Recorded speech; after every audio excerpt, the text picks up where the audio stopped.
Where is she? What did you do to her?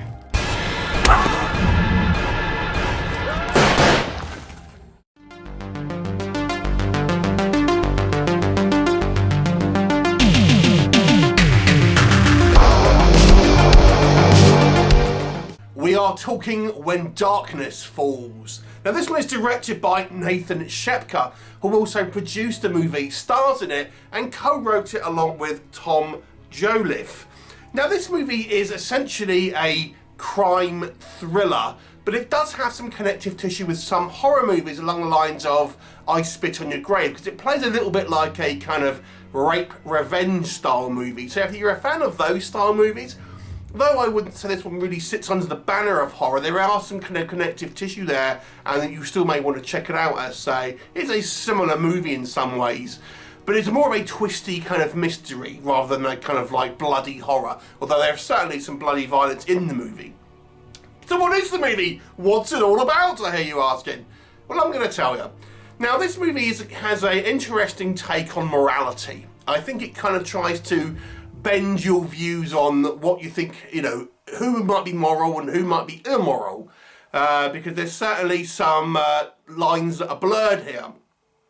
The basic premise is this. It primarily focuses on these two American women who are hiking across this kind of area of Scotland, a rural area out in the Highlands somewhere, and around that kind of their same area, there happens to be this duo of criminals that are operating, and they are primarily there as burglars. They want to kind of find these kind of small, out-of-the-way kind of houses and burgle them, but to kind of pass the time as well, they also partake in a bit of casual rape, picking up local women, drugging them, and ultimately raping them. So they are kind of serial rapists as well.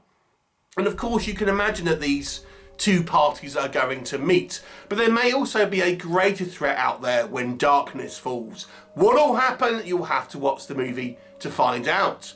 So let us discuss what I think works well in this movie.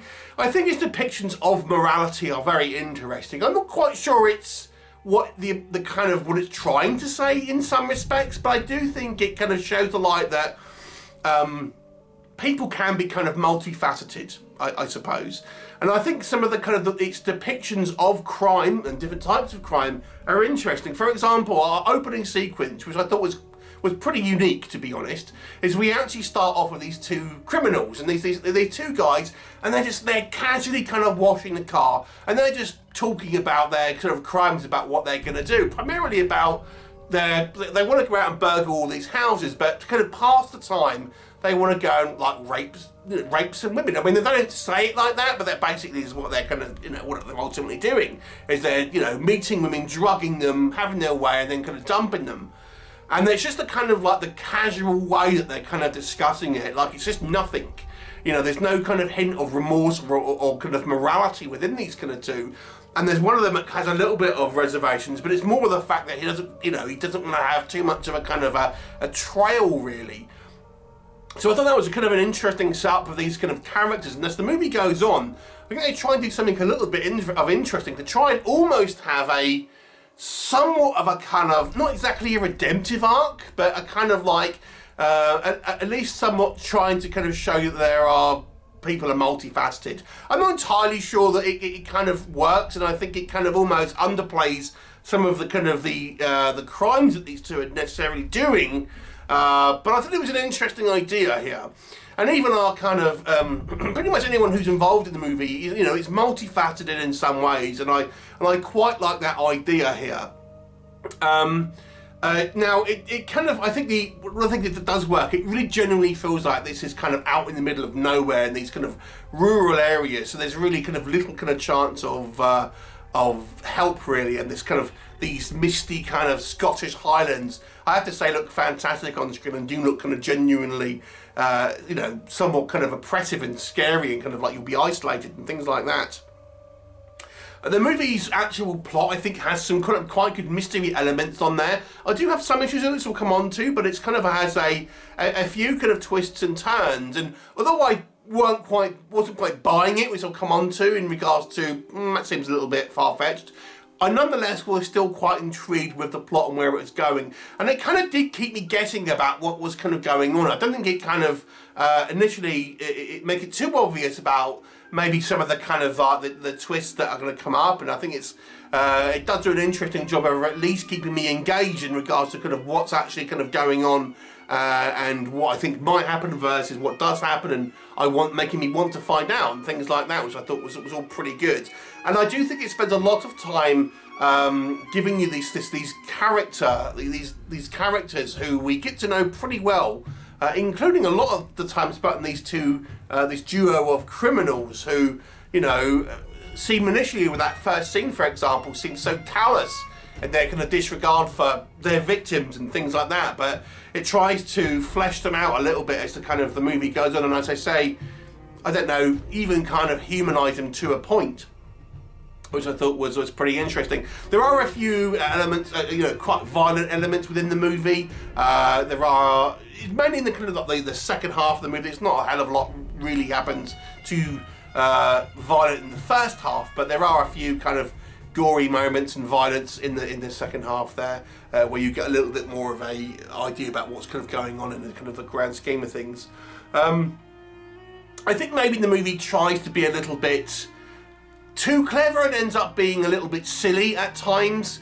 There's a sequence, for example, where I feel the movie not exactly jumps the shark, but to me it started to lose a little bit of credibility, where we have one of our women kind of enter this particular house and they kind of like come across something. It's very, very convenient about what kind of happens and the timings of things, and it's just like, this seems a little bit kind of far-fetched at times. And then we have two characters that you might think might not see eye to eye, somewhat kind of work together, and I was thinking, I'm not sure if I'm buying this either, to be honest. So like, as the movie goes on, I do think some of the kind of the elements here don't quite make sense to me, in regards to a kind of, well, this doesn't really feel like it would happen. I mean, if you can sort of turn your brain off to a certain degree and just to kind of enjoy this story for what it is, and you might still, you know, you can still kind of have fun with it, I think, but I don't think it's certainly not a realistic portrayal of grief and kind of crime and morality and things like that. It is kind of certainly more of a B-movie at its heart. I think the movie is a tad long, if I'm honest. There is a reasonable amount of plot in it, but I do think there are sequences that could have been shaved down. I don't think it needed to be an hour and 3/4. I think it could have, you know, lost a quarter of an hour, certainly in that first half, I think. Because there are sequences that could have just been a little bit shorter. They didn't need to be quite as long, and you know, seemed like they could have dragged it just a little bit to make the movie a little more punchy. And I've got to be honest with you, I think sometimes the acting is a little bit wonky as well.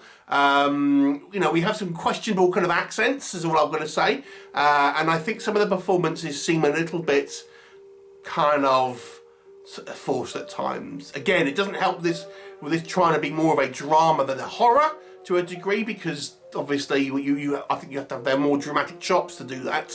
If you kind of lean into the more schlocky side, the more horror side, I don't think you don't have to worry too much about so much of the, you know, the kind of realistic side of things. But this being less of a horror, more of a thriller kind of crime drama, I think kind of maybe you do have to worry about that a little more. But overall, I think its plot is still intriguing enough to keep me entertained. And because the movie spends a lot of time on its characters, there's one thing I do appreciate is good character work. And, you know, these characters were multifaceted, and I was interested to see where each of their kind of the arcs would go.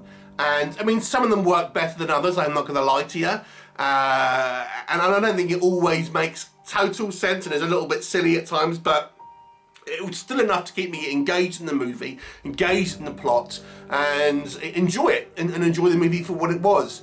So I will give this one a 6 out of 10. I do think it's worth a watch if you like, you know, the kind of the rape revenge movies, as I say, like I Spit on Your Grave. It's not as violent or as, you know, as kind of shocking as those sort of style movies necessarily, but I do think it has a little bit more to say on the issue of morality and that. Although I don't know if it exactly knows what it wants to say. But 6 out of 10, I quite enjoyed it. Let me know if you've seen it or going to see it, and I'll look forward to seeing you next time. Bye for now.